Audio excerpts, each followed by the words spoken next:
Ladies and gentlemen, welcome to the ACW Newscast. This is Hakeem Johnson, your ACW commentator as always. And yes, I understand it's been a while, about maybe 2 or 3 weeks a while, but nonetheless, this is going to be the final newscast before Animania 3. Well, actually, I should kind of rephrase that. It's going to be the final newscast that I do before Animania 3 week, because as you guys know, we will be doing newscasts on Monday and Saturday of that week. And still trying to put it out there that I want to probably do maybe a live chat version of the newscast that week. So let me know down below, and I'll post it on Facebook and Twitter for more input and opinions about it. But we're going to be doing an hour, maybe even an hour and a half long newscast for those two newscasts that week. And I want to kind of make it live. Nothing like Skype or anything, nothing like that. But just me doing the newscast live while you guys are on chat. Sending me questions or comments that you think I should answer or read online while it's going on live. So we'll try to work on that. I'll let you guys know more details about that as the time comes close. But yeah, welcome to the newscast tonight. A lot of things have gone down since the last newscast, so we're going to address them fairly shortly. We're going to try to keep this under 40 minutes. That's the goal. That is the goal. Keep it under 40 minutes. I know I'm saying this right now. You're like, whatever, this is going to go an hour. And you may be right, but we're going to try anyways, damn it. So, with that being said, we're going to go over a lot of things tonight. We're going to go over a lot of things in the wrestling world going on right now. We're going to go over Sting's anticipated return, or should I say more likely, his debut in the WWE at Survivor Series 2014 about 2 weeks ago. We're also going to talk about CM Punk's interview on his best friend Colt Cabana's The Art of Wrestling podcast, and we will also go over Vince McMahon's interview on the Stone Cold Steve Austin podcast that was simulcast on the WWE Network. We're also going to go over TNA's new TV deal with Destination America, what that means for the company, and what does that mean for the wrestling business moving forward. Also, we're going to talk about some Animania 3 news here and there. We're going to talk to you about how we're going to be doing things for Animania. So we got a lot of things to cover. We're going to try to give equal time to these topics, and we're going to see how it goes here. So no questions and comments on this newscast today. We're saving that again for Animania 3 week. So let's get this started. Let's talk about the first topic, really. Sting's WWE debut at the Survivor Series this year. As you guys know, it was Team Authority versus Team Cena, which I thought was a ridiculous storyline because this is just really a half-assed attempt of the winner-take-all match at the Survivor Series in 2001 with that whole invasion angle, which used to be cool when I was a kid, but now looking back in retrospect, how crappy it is and how much they failed in doing that. So as everybody was tweeting and doing social media blitz about what's to come, all of a sudden the lights go out, and all of a sudden we see a familiar face, and it's Sting. Sting finally made his debut in the WWE. He's like, I believe he's the only person that has not done any business or has worked with the WWE or Vince McMahon. He was the last person from the WCW NWA era back in the 80s and 90s that hasn't really worked with business. I mean, that hasn't even worked or done business with Vince McMahon and the WWE, and he finally made that woulda, coulda, shoulda kind of notion finally become a reality at the Survivor Series 2 weeks ago. And personally for me, I saw it. I didn't watch it live, but I saw the clips of it, and I was impressed. Could have had a better reaction. Wasn't digging the theme that he got, but again, these are all works in progress, so I'm not going to really nitpick so much on it. Him going after Triple H was pretty cool. I assume that Sting will face Triple H at WrestleMania 31, which screams to me that we were going to make The Rock face Triple H, but The Rock might be busy during WrestleMania 31 season, so we're going to use Plan B and use Sting in this plot, in this whole role here, and that's fine. That's fine. I like the fact that Sting came in, and I know a lot of people are saying, well, Sting's in the WWE now, so everyone's all happy. But when he was in TNA, people were sick of seeing him on TV. Here's the distinct difference, and that argument annoys me because here's this distinct difference about it. The WWE is going to actually use Sting the way he should be used. The WWE is going to use him very sparingly. There were reports just this past week that Sting signed a appearance contract that will limit him to 6 appearances next year. Or this will 6 appearances starting for Survivor Series 2014 into next year.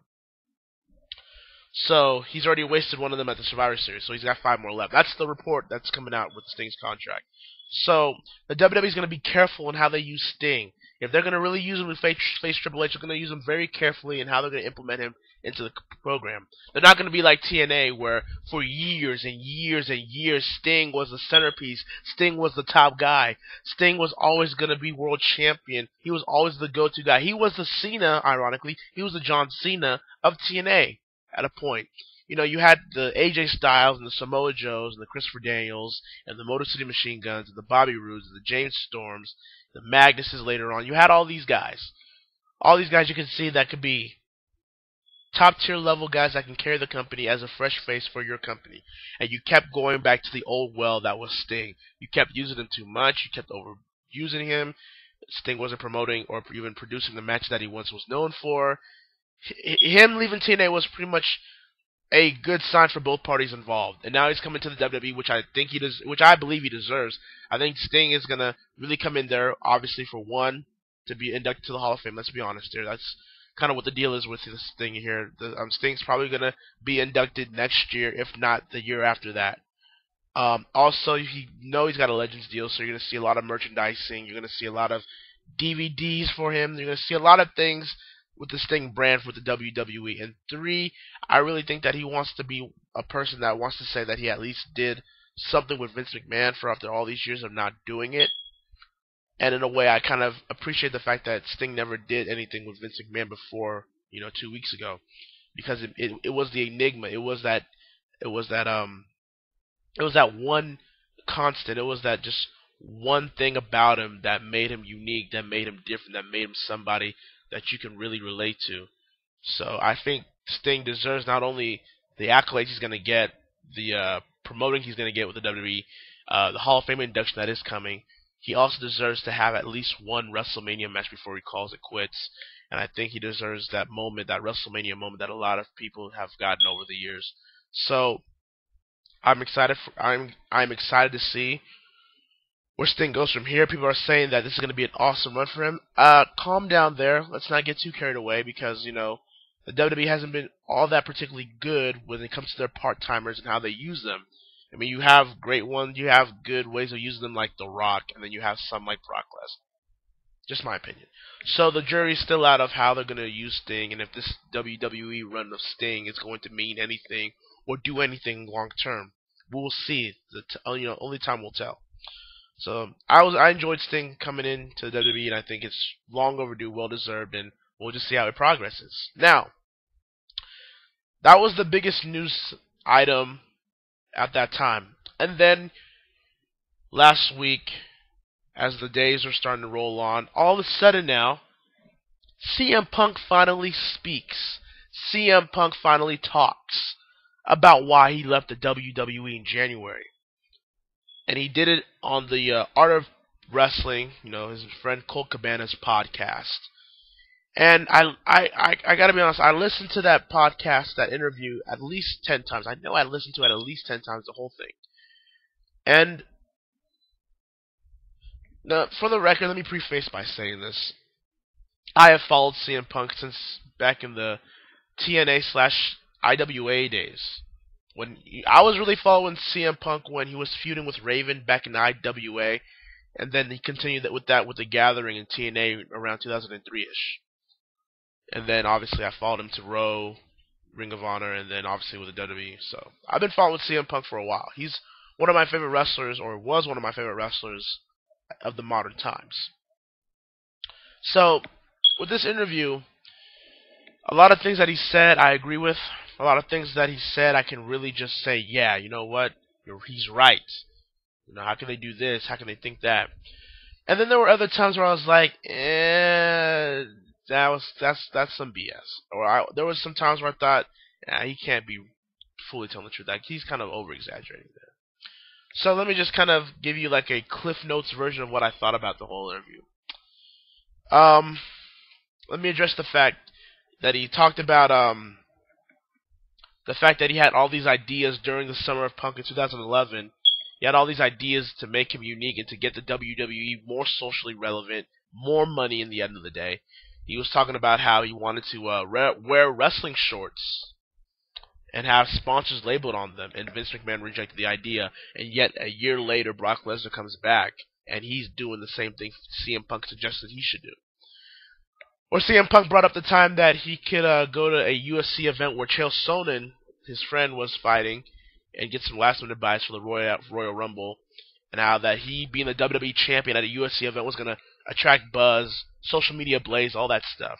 Again, Vince McMahon kind of rejected that offer. And yet, a few months later, you see Triple H walking Floyd Money Mayweather down to the ring for one of his fights. So, CM Punk felt disrespected that you couldn't even have the courtesy to his face to say, no, we're not going to do that, we're going to do it with this guy. At least you would have humility there. No, you took his idea and you put it towards somebody else. And CM Punk talks about this in great detail. He talks about the fact that CM Punk would always have these ideas, and the WWE would seemingly reject it, only to use those ideas and put it towards their other stars that they want to promote, like a Sheamus, or a Randy Orton, or a Big Show, or a Rey Mysterio. He talked about, even this week on the follow-up of that podcast last week, he talked about how Slim Jim was going to be one of the big sponsors for CM Punk, that they regarded CM Punk as the next wrestling guy for Slim Jim, a la Macho Man Randy Savage. And the WWE took that opportunity and gave it to the Big Shows and Rey Mysterios of the world. So I agree with the fact that the WWE is like any other business. It is cutthroat, brutal, and will throw you out as soon as your usefulness is all worn out. They will throw you out in an instant. I also agree with the fact that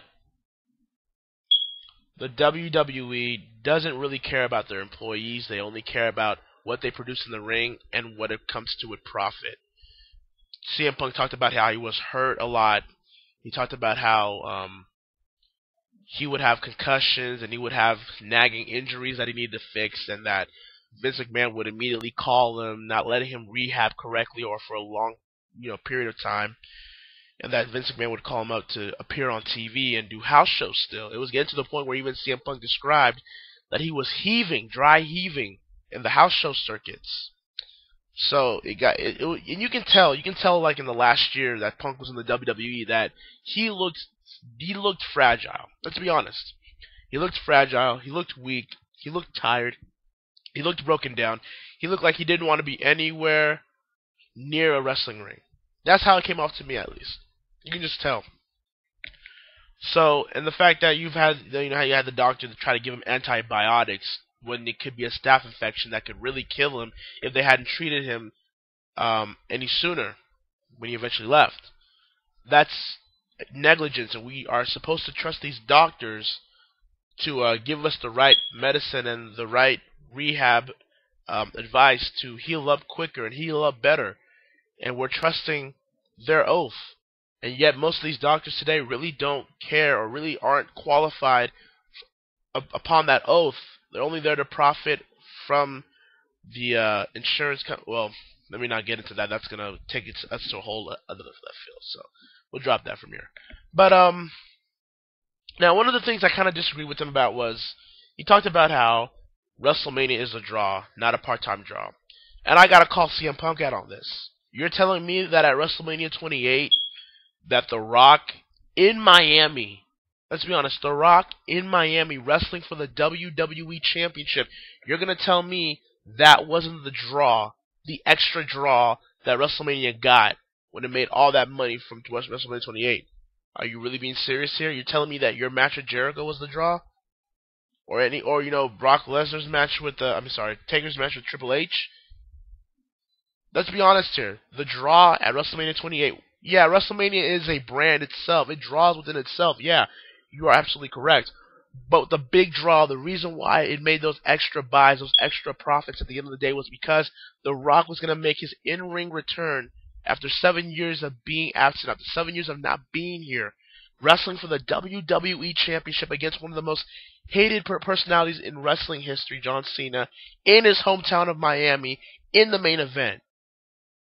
That was easily the draw for WrestleMania 28. Period. And I think CM Punk is a little bit disingenuous in saying that The Rock doesn't draw. You know, the fact of the matter is today's roster just does not measure up to the Attitude Era or the Hogan Era or not even the Ruthless Aggression Era in terms of draws. It's the truth. The roster is as depleted and as small as it's ever been, excluding NXT. So, if maybe the wrestlers that are full-time would know how to get more over and would know how to really work a match or would know how to put themselves out there on a consistent basis, they wouldn't have to rely on these part-time draws to always come in at every point and to always have them be in the main event spots. But at the same time with the WWE, how can you ever criticize, and this goes to Vince McMahon with his comments this week at the Austin podcast, how can you sit there and criticize these wrestlers not being draws when you don't give them the window of opportunity to do it? It feels like with that company that you're only focusing on one person. You're only focusing on one individual, which is John Cena. And yeah, John Cena, I guess, is a draw in today's standards of the WWE, but he's not going to be there forever. You know, he's already like 38. He'll probably be 39 next year. You can't rely on the John Cena well. The water is drying. The well is drying. It's been drying for years now, and it's only becoming that much more imminent. So when I see a Dolph Ziggler getting some shine, I know it's not going to mean anything because they have not given me a reason to believe that Dolph Ziggler is going to be a top guy stemming from his history. And I feel like it's disingenuous for the WWE to say that there's nobody that has reached the brass rings other than Cena last, because you don't give them the chance to do it. All I gotta mention is Zack Ryder. Zack Ryder tried doing that. He tried using social media back at the time when the WWE not only wasn't using it, but was also criticizing wrestlers and wrestling fans on social media for using it. Zack Ryder used that medium and got himself over. Got himself over to the point where he was like one of the biggest baby faces, at least around 2012, early 2012, late 2011, whatever. He was hot. So what did you do? You fed him to John Cena and Kane's storyline in early 2012, and he hasn't been the same since. So, yeah, a person like Zack Ryder, a person like CM Punk, they have reached the brass rings. But you don't give them the opportunity to be a consistent draw. It feels like you're only focusing on one person in that company.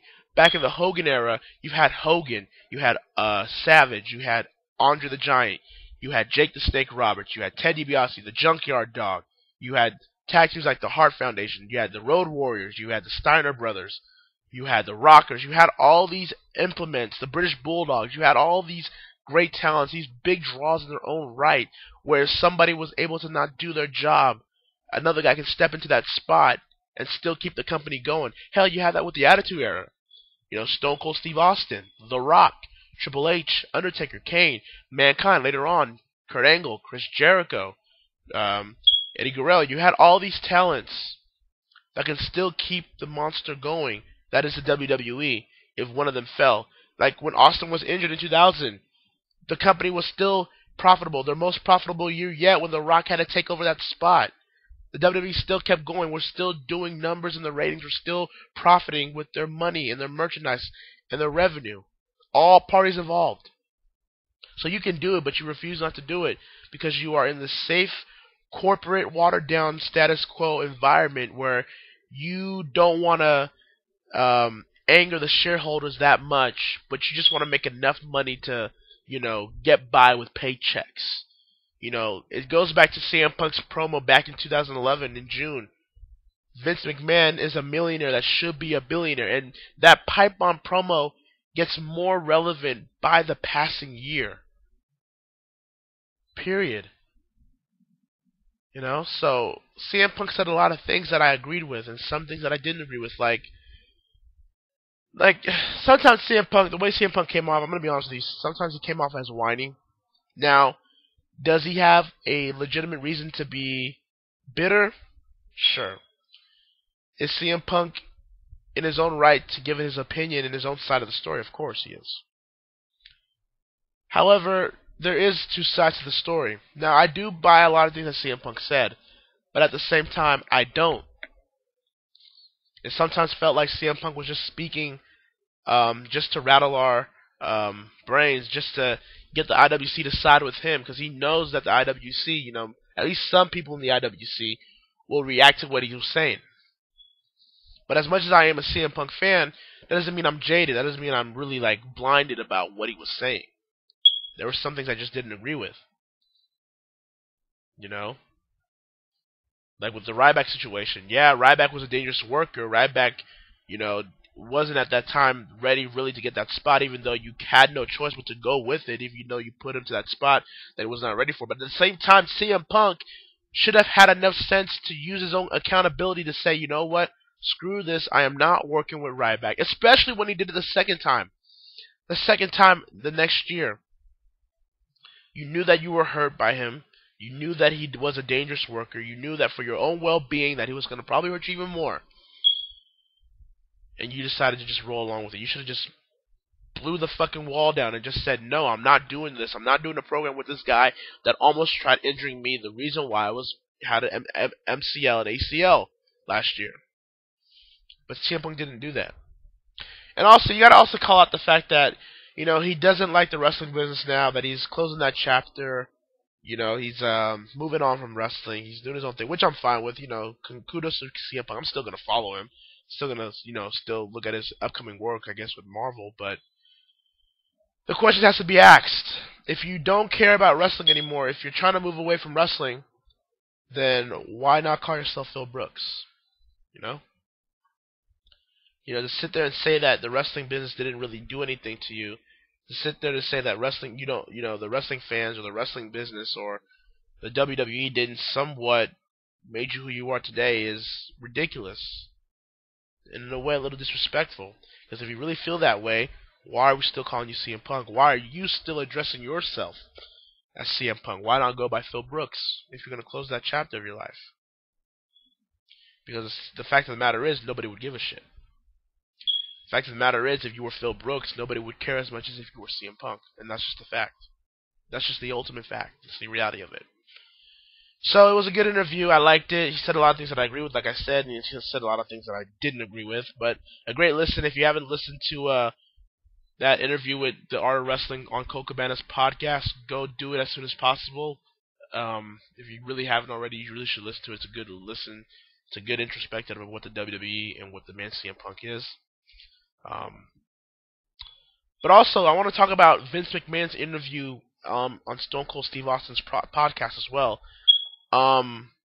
Again, Vince McMahon said a lot of things that I didn't agree with, that I thought was of a delusional old man that was out of touch, and some things I did agree with him on. Let's see, what are the things that I want to be as precise and honest as I can with this. One of the things that he said was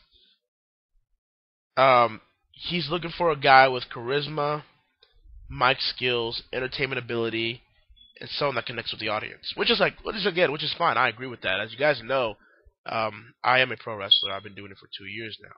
So I agree with what he's talking about. I agree with where he's coming from. But to sit there and say that Cesaro doesn't have that it factor, that Cesaro doesn't have that, again, is disingenuous to me because you've never given him the chance to do so. Anyone that knows Cesaro back in the days when he was Claudio Castagnoli should know that Cesaro has his own unique charisma. He has his own ability to connect with the audience and let his moves, his wrestling, do as much of the talking as he does himself. How are you able? Listen, here look, just by going by this year. You break away Cesaro from the Real Americans, which is the right move. You turn him face. You let him win the Andre the Giant Battle Royal at WrestleMania 30 this year. Got over huge that night, and then following night on Raw, you had a guy that you could really make into a big star. Because Cesaro, in my opinion, has all the tools, in my opinion, to really make it work. And what do? The night after WrestleMania 30, you align him with Paul Heyman, the same Paul Heyman that managed Brock Lesnar, the same Brock Lesnar that at WrestleMania 30 ended the streak of The Undertaker, which a lot of people haven't gotten over. And a lot of people, kind of me included at this point, are starting to see the horrible effects of that happening.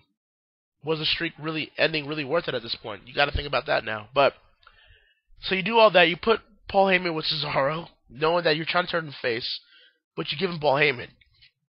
And so you completely derail his face momentum. You make him heel for no reason whatsoever, and he's just floundering in the mid-card scene, and he hasn't really been the same since. Now he's broken away from Paul Heyman, and is even floundering more, to the point where he can't even beat Swagger back in Survivor Series 2014 in the pre-show.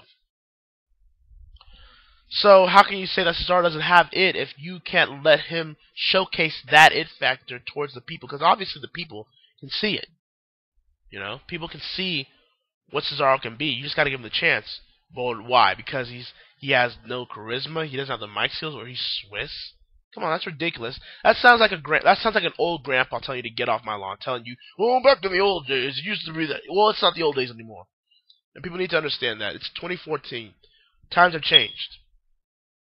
You know, and I'm not trying to sound like that young punk kid that always says that about elders, saying, "Oh, you guys are old. You guys are, stupid. You guys really have no value." I'm not that guy. But at the same time, I'm sick and tired of, elders that come out here and try to condemn this generation for being what they were back in the day. And trust me, the generation I'm a part of has a lot of things that are really wrong and are very, very clear and obvious that I will call out on. But let's not act like the previous generations before us weren't doing the same thing under different circumstances, alright? So, when Vince McMahon was talking like that, it made him sound like a rambling old coot, in my opinion. Now, he also addressed the fact that he saw some stars that are coming up, and I agree with him on this extent that he named names, too. He named Dean Ambrose, Seth Rollins, Roman Reigns, Bray Wyatt. And in my opinion, those are the 4 guys, if this company still knows what they're doing, which is very, is very questionable at this point. But those are your 4 guys that you want to build towards the future. Roman Reigns, Bray Wyatt, Dean Ambrose, Seth Rollins. Those are your fortunate 4 of this generation. Now, what is the fortunate 4? Basically, it started with the Ruthless, well, in my opinion, it started with the Ruthless Aggression era. There were 4 guys that you centered that entire company around during the Ruthless Aggression era, leading into the PG era. John Cena, Randy Orton, Batista, and Edge. Those are your 4 people back then. Now you have the chance to do it again here with Reigns, Rollins, Ambrose, and Wyatt. So, it's going to be interesting to see which one of those 4 are really going to stand out. Now, people will obviously assume that, well, the WWE machine will want Reigns to come out of it. Some people in the IWC will think that Ambrose or Rollins will be that guy. Some even with Bray Wyatt as well. But we'll see. The WWE has not been good with making any stars because, again, they don't know how to do that anymore. And it's very depressing because you've got Seth Rollins, he's Mr. Money in the Bank, but what is he exactly doing with it? What is he exactly doing right now other than being the lapdog of the Authority, or the former Authority, if you will? Dean Ambrose, he was just, I guess, injured by Bray Wyatt on SmackDown. I don't watch it, but I was just reading the news. And apparently this is going to be a way to write off Dean Ambrose off television? Really? And then Bray Wyatt, he's been so damaged this year. He was the second hottest act behind Daniel Bryan early this year, and he couldn't even beat John Cena at WrestleMania when all the common sense of the world said that he should have beat him there. And that whole Cena feud just pretty much derailed his momentum. The Jericho feud didn't help either way, and then him doing all these weird stuff to the point where Harper and Rowan had to break away from Wyatt. It's just, they've completely messed up Wyatt's momentum, and quite frankly, they're making Wyatt just like everybody else now with this character, and it's a damn shame. And then Roman Reigns, he's out of it. He's out on injury right now. Now, a lot of people have their opinions about Roman Reigns, some justified, some not. Honestly, guys, you're gonna have to accept the fact that Roman Reigns is gonna be the next guy. You're gonna have to accept it, or otherwise you'll stop watching. But yeah, Roman Reigns, his mic skills are obviously not there. Well, in my opinion. But this whole thing about he can't wrestle is kind of stupid because, especially in today's wrestling business, it's all about cosmetics. It's all about television appearance. It's all about the physical appearance. As long as you have that for the wrestling business at this point, especially if you're on a national television deal, everything else comes secondary. So Roman Reigns can get by that. He has his own unique moveset where it'll take him to places that he didn't think it would go. So yeah, but the mic skills aren't there. Obviously, he's not a good promo worker. He's, in my opinion, that in a kind of messed up way, Roman Reigns being injured is kind of doing him good right now, because I think Roman Reigns would be kind of floundering actually if he was still around. Because honestly, in my opinion, he's going to be the top guy. He is going to be a future WWE World Heavyweight Champion. He's going to be the next, star for that company. You can see it. It's going to happen. Accept it or don't watch it anymore.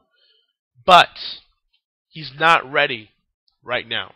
And I know a lot of people are saying strike while the iron's hot. Well, people want to use the Brock Lesnar example as that reasoning, but here's the thing. Brock Lesnar had a manager in Paul Heyman, and he was such a unique and talented athlete that it was justified that they had to pull the trigger when he debuted and won the title, I think, 5 months later after he debuted.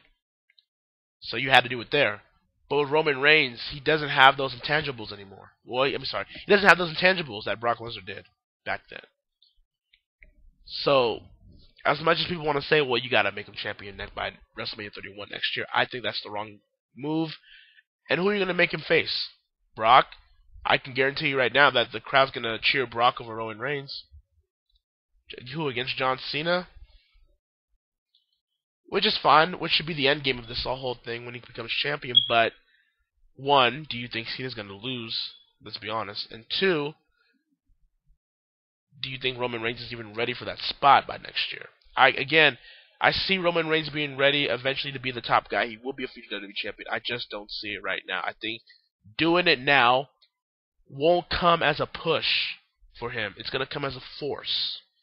If you recall back in 2004, they did the same thing with Randy Orton.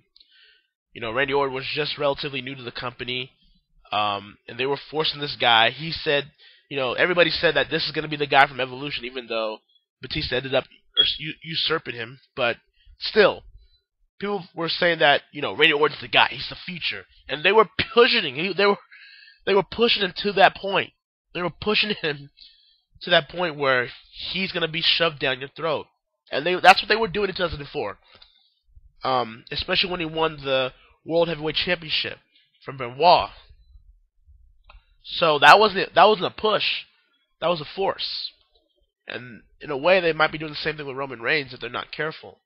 You don't want to force this guy down your throat.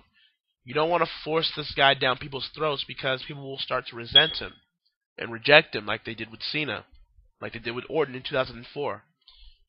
So they got to tread carefully with Reigns. Let him come back to the Royal Rumble. If you're going to make him win it, that's fine. Let's see if you can give him a trial run. If it goes great, then go along with him. If not, cool off with him. So that's just my opinion about it. Also, Vince McMahon talked about how he was sorry to CM Punk, and CM Punk responded this week on the second part of the podcast with Colt Cabana that wasn't a sincere apology, that if he wanted to apologize like a man, that he could have done it without a camera in front of his face, which I kind of agree with. I mean, you want to say that you're sorry that you fired him on his wedding day, but you really can't, but you didn't go to him to say that you were sorry. You had to say it in front of a TV camera. You know what I'm saying? It was kind of a publicity stunt. So I kind of agree with Punk on that front. And I also agree with all this stuff, like he calls what he does sports entertainment, and his father did pro wrestling. But what Vince McMahon needs to understand is that he will always be linked with pro wrestling. It's just the way it is.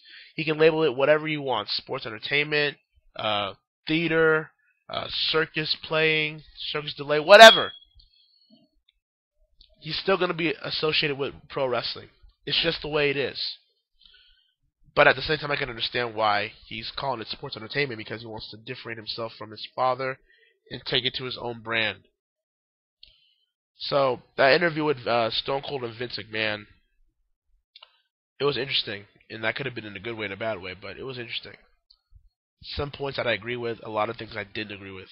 And when we do the Animania 3 newscast, you guys can ask me a question as to what you did like about Vince McMahon's appearance on the Stone Cold podcast, or even CM Punk's appearance on the Colt Cabana podcast. So there you go. Last bit of wrestling news I want to talk about is TNA's new TV deal with Destination America. Apparently, TNA is not dead, so there's that. Apparently, TNA will be finishing with Spike TV this year in December, and will be officially moving to Destination America, which is a sister channel of Discovery, and I believe it's available in about 50% of households. So you're probably gonna have to get the premium package if you're in cable or satellite, but nonetheless, it ensures that TNA can still live for now. And already tickets are going on sale for the NYC tapings in the Manhattan Center. Those will be the shows for Destination America. Now, what does this mean? What does this mean for TNA and the wrestling business in general? Well, a few things. One, it means that TNA gets to stay in business, and that's good in its own way, so that a lot of these boys and girls in the back, can have a job still wrestling on a national TV presence. What does this also mean, though? It means that TNA, which we kind of knew at this point, but now it is official, TNA is no longer competition to the WWE. Not even close. Not even in the same ballpark. Sorry. Especially with this move to Destination America. At least Spike TV had around over 80% of availability on households. Now this is just barely 50%.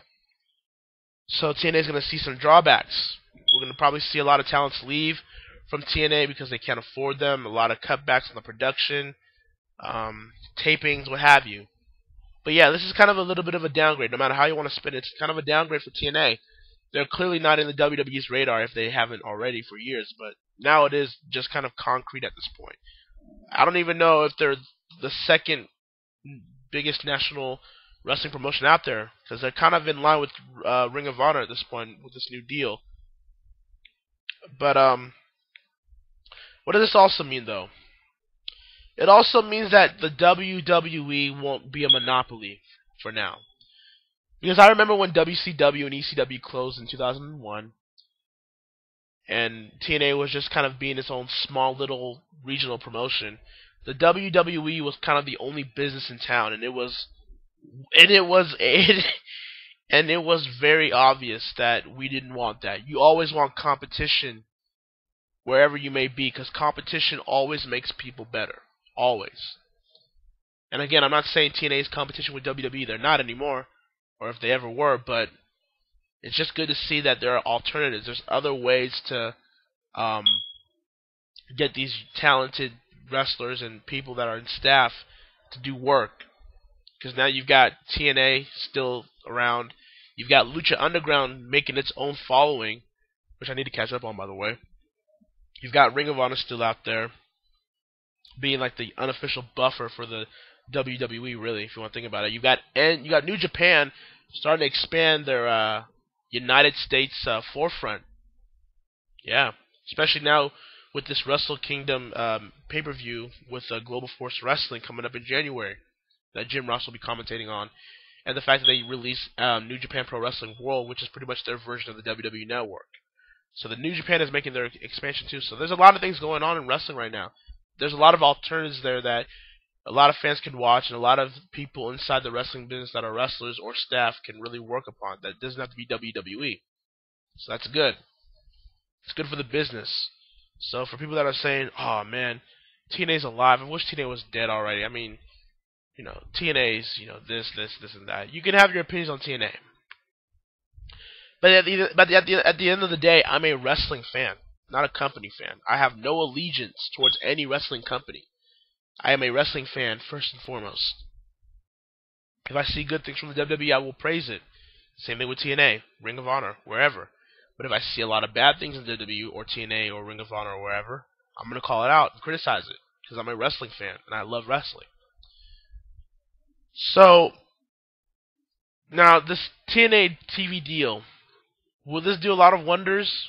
Who knows? We'll see when it debuts in January. I will be looking forward to it to see what direction they will go. Apparently, Dixie Carter and a lot of people in TNA are saying that they're going to go in a new direction, which we've heard like every year in some capacity. So, but we'll see. This is in a way, think of this as a reboot for TNA to start anew with a new network, new outlook, new partnership. So as long as TNA is alive and gives a lot of these guys work and guys and girls work, it's somewhat of a win. Not a big one, but it's a small victory for now. We'll see if they capitalize. So there you go.